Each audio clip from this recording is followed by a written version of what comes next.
Galera, o Milei acabou de chutar o balde e ele acabou cruzando uma linha vermelha gravíssima. Ele simplesmente disparou um post de um deputado americano arrastando o nome do Lula na lama e ainda chamou o presidente de porco. É isso mesmo, galera, que você tá me ouvindo. E o soco no estômago simplesmente não parou por aí não. Meteram uma montagem ultrajante colando o rosto do Lula na foto do presidente Maduro sendo caçado. Uma ameaça explícita na legenda. O que o espera? Brasil. Nesse vídeo, galera, eu vou te mostrar o raio-x completo dessa guerra diplomática que está incendiando os bastidores. Desde o dia em que o Milei acabou explodindo o protocolo e acabou chamando o Lula de presidiário e ainda desrespeitou o Alexandre de Moraes dentro da convenção do PL, passando pela retaliação histórica do Brasil, que acabou rebaixando a diplomacia até o pacto explosivo com os Estados Unidos. Então a chapa ela esquentou com o embaixador travado aqui, visto da nossa embaixadora cancelado lá, tarifaço na mesa e a semana mais caótica da política externa do governo Lula. O clã Bolsonaro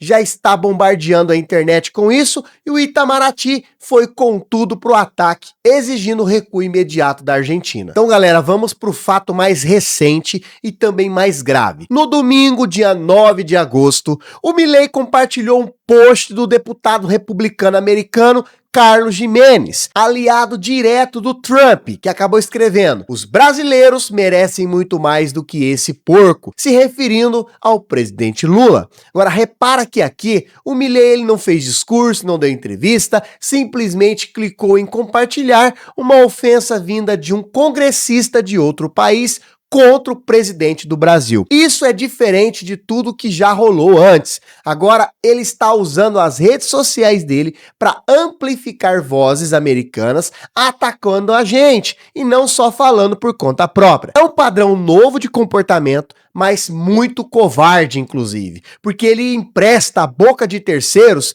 para dizer coisas que talvez nem ele tivesse coragem de escrever sozinho. E o próximo compartilhamento dele foi ainda mais pesado e acaba envolvendo uma comparação seríssima que eu preciso te mostrar agora. Galera, no sábado, um dia antes, o mesmo deputado Carlos Gimenez acabou publicando uma montagem colocando o rosto do presidente Lula na foto oficial do Nicolás Maduro, logo depois da captura dele, em janeiro deste ano, em uma operação militar americana. Na legenda, o que o espera Brasil? O Milei amplificou isso também. Pensa no tamanho da insinuação. Não é somente uma ofensa pessoal, é sugerir publicamente que o presidente do Brasil deveria ter o mesmo destino de um líder deposto e capturado por força estrangeira. Isso ultrapassa qualquer limite de crítica política legítima entre chefes de Estado. Vira ameaça velada. E quem repostou esse conteúdo, especificamente aqui dentro do Brasil, foram o jornalista Paulo Figueiredo e o deputado caçado Eduardo Bolsonaro. Ou seja, tem gente daqui torcendo e ajudando a espalhar uma insinuação desse tamanho contra o próprio presidente do país. E foi exatamente esse acúmulo de agressões que fez o governo brasileiro bater o martelo em uma decisão institucional muito forte. E aqui vem a parte que pouco canal está detalhando direito. O que o Brasil fez na prática? O governo ele acabou rebaixando o nível da relação diplomática com a Argentina. O embaixador brasileiro em Buenos Aires, o Júlio Bitelli, simplesmente ele ficou sem prazo para ele voltar ao posto. E agora, quem está cuidando da relação por lá é o encarregado de negócios, que é um cargo bem mais abaixo. Isso é muito diferente de simplesmente cortar relações. Então, os canais consulares, eles continuam funcionando, o comércio segue rolando normalmente, mas rebaixar uma representação diplomática é um gesto reservado para crises graves declaradas, não é feito por qualquer desavença. E o dado mais importante que acaba validando a gravidade disso é que essa é a maior tensão registrada entre o Brasil e a Argentina desde que o Milei assumiu a presidência. Então, sim, nunca a relação chegou nesse ponto. E do lado argentino, a resposta a essa medida também tem um detalhe curioso que eu vou expor para vocês agora. Agora, o chanceler argentino Pablo Kirno classificou o rebaixamento brasileiro como uma medida unilateral, galera. e ainda lamentou publicamente. Só que presta atenção nessa contradição. O governo do Milei sinalizou que não pretende adotar nenhuma resposta diplomática equivalente. Ele está atacando o tempo todo. O Brasil finalmente reage de forma institucional e mesmo assim, quem está reclamando de unilateralismo é o lado que começou tudo isso.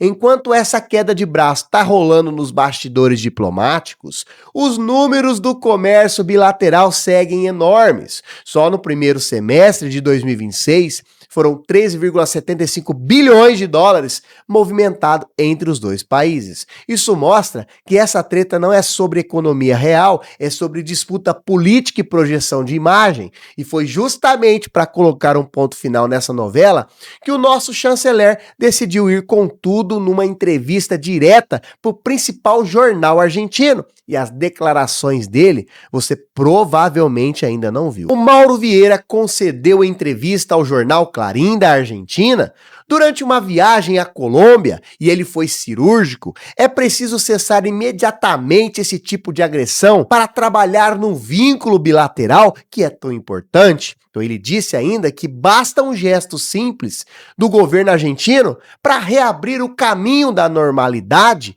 Nada de negociação longa, só parar com os ataques. Mas o ponto mais forte da entrevista foi outro. O Vieira classificou como totalmente falsas as acusações do Milei de que o Brasil teria ali financiado a campanha do peronista Sérgio Massa nas eleições argentinas de 2023. Então, isso é uma mentira que o entorno do Milei andou espalhando para justificar a hostilidade. E o nosso chanceler foi lá e simplesmente desmontou publicamente com fatos. Ele explicou que o Massa só visitou o Brasil para encontrar o ministro da Fazenda, ainda enquanto ele era ministro da Economia argentino. Nada a ver com financiamento de campanha. E tem mais, hein? E tem mais uma mentira que o Vieira rebateu, que talvez seja a mais importante de todas. Galera, o Vieira também rebateu o rótulo de comunista que o Milei e o entorno dele tá insistindo em colocar no governo brasileiro. A resposta dele foi direta. O Brasil atua como modelo capitalista. O presidente Lula jamais negou isso ou quis mudar esse padrão de economia. Isso importa porque mostra a estratégia argentina com clareza. Não é só ofensa pessoal contra o Lula, não. É uma tentativa de deslegitimar o próprio modelo econômico e político brasileiro perante o mundo, encaixando o país em uma caricatura ideológica que nem corresponde à realidade. E aqui, galera, acaba entrando a pergunta que muita gente dentro do próprio governo Lula simplesmente está fazendo. Por que justamente agora? Nesse momento eleitoral brasileiro, o Milei decidiu escalar tanto. E a resposta que está circulando nos bastidores do Planalto, com certeza tem nome. E não é só o Milei agindo sozinho. Tem uma suspeita mais grave, galera, envolvendo os Estados Unidos, que eu vou te mostrar agora. Dentro do governo Lula, existe uma suspeita concreta, a de que o Milei estaria sendo influenciado, ou pelo menos contaminado, pela retórica do presidente Trump. Isso não é teoria da conspiração, pessoal. É a avaliação de interlocutores próximos ao presidente brasileiro, que inclusive acabaram notando que essa escalada de ataques do Milei aconteceu em pelo menos 4 ocasiões diferentes, em um intervalo curtíssimo de dias. Um padrão de agressividade que não se via desde a campanha eleitoral argentina. E o motivo para essa suspeita ganhar força é que o Brasil está, ao mesmo tempo, enfrentando fricção crescente direta com os Estados Unidos em uma frente separada da Argentina, mas que acaba seguindo exatamente a mesma lógica de pressão política em cima do processo eleitoral brasileiro. E essa segunda frente, galera, acaba envolvendo uma novela diplomática que tá rolando praticamente em silêncio na imprensa sobre a posse de um embaixador americano aqui no Brasil. Galera, o caso é o seguinte, o Trump acabou indicando o Daniel Pérez para ser o embaixador americano no Brasil, só que sem seguir ali o protocolo correto. O certo, pessoal, é consultar reservadamente o Brasil antes dele tornar o nome público. E os Estados Unidos simplesmente pularam essa etapa, anunciando o nome em 1º de junho sem aviso prévio. Isso acabou gerando ali um desconforto sério no Itamaraty, que até agora acabou segurando o que a gente chama ali de autorização formal necessária para esse embaixador tomar posse. O Senado americano já aprovou o nome dele numa votação apertadíssima de 51-47, mas isso não muda nada para o lado brasileiro. O Brasil, ele tem todo o direito soberano de aceitar ou recusar quem representa outro país aqui dentro, independente do que o Congresso americano decidir internamente. E foi justamente essa demora brasileira, motivada ali por uma quebra de protocolo do próprio Estados Unidos, que acabou gerando ali a retaliação mais dura dessa história toda, e ela já aconteceu. Os Estados Unidos, eles revogaram o visto da nossa embaixadora em Washington, a Maria Luísa Ribeiro. Isso mesmo, galera, o Brasil segura a posse de um embaixador americano por uma questão de protocolo legítimo, e a resposta dos Estados Unidos foi cancelar o visto da nossa própria representante diplomática lá. Segundo as autoridades americanas, essa decisão ela foi tomada justamente porque o Brasil não deu o aval formal para o Pérez assumir. Então é pressão pura, uma tentativa de forçar o Brasil a ceder através da retaliação. Então, ao invés, é claro, de resolver isso pelos canais diplomáticos normais. E tem mais um ingrediente nessa história, galera, que com certeza acaba conectando com o tarifaço. O Brasil já formalizou um pedido de consulta na Organização Mundial do Comércio contra a tarifa do Trump, e o Trump acabou impondo ali sobre os produtos brasileiros. O passo que antecede abrir um painel de julgamento formal contra o próprio Estados Unidos, ou seja, tem processo internacional em andamento ao mesmo tempo que essa crise dos vistos. Agora, galera, juntando tudo, o Brasil está numa disputa simultânea com dois governos alinhados à extrema-direita internacional.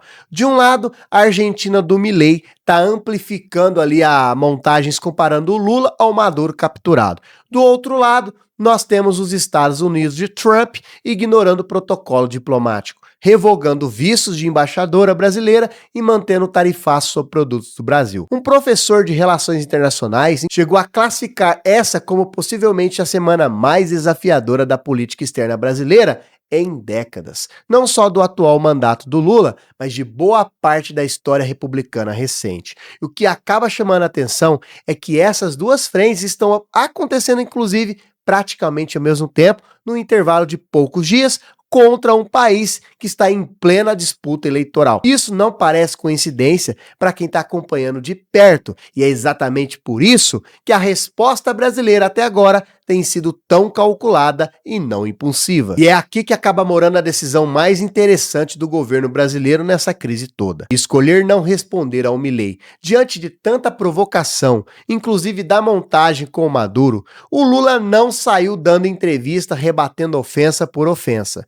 A leitura dentro do Planalto é que entrar nesse jogo daria sim ainda mais palco para o Milei se projetar como o grande enfrentador do comunismo ali, né, o comunismo latino-americano, que é o papel que ele claramente está buscando para reforçar a base dele lá na Argentina e de quebra ajudar ali a candidatura do Flávio Bolsonaro. Então, por isso, a resposta ela ficou concentrada na diplomacia formal, rebaixamento de relação, entrevista dura do Mauro Vieira e processo lá na OMC contra os americanos. Então, é uma estratégia de resistência institucional sem se rebaixar ao nível do que está sendo feito contra o Brasil. Mas até quando essa paciência estratégica ela vai durar é a pergunta que acaba ficando no ar. Porque, galera, tem um detalhe que ainda está em aberto. A imprensa ela procurou o Planalto para saber se haveria ali alguma manifestação oficial adicional sobre esse último ataque específico. O do deputado americano chamando o Lula de porco, amplificado pelo Milei.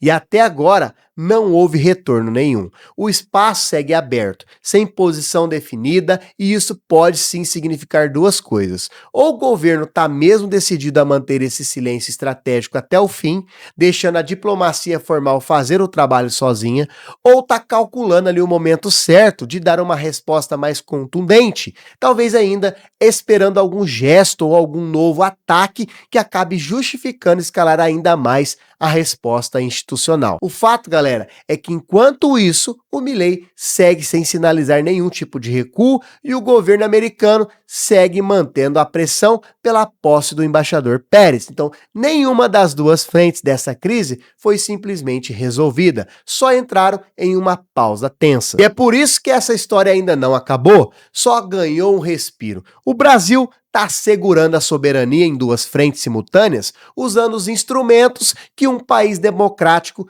tem a posição, que é a diplomacia, organismos internacionais e controle sobre quem representa outros países em nosso território. Nada de bater boca, nada de se rebaixar ao nível de montagem ofensiva, mas também, é claro, nada de ceder. Agora eu quero saber, galera, a sua opinião. Você acha que o Brasil deveria continuar com essa resposta institucional mais discreta ou já é hora de uma reação ainda mais dura e pública contra o Milei e contra essa pressão americana? Deixe nos comentários aqui a sua opinião, deixa o like, se inscreva no canal. Se você não é membro do canal ainda, clica aqui embaixo, ó, seja membro, apoie o nosso canal e até o próximo vídeo.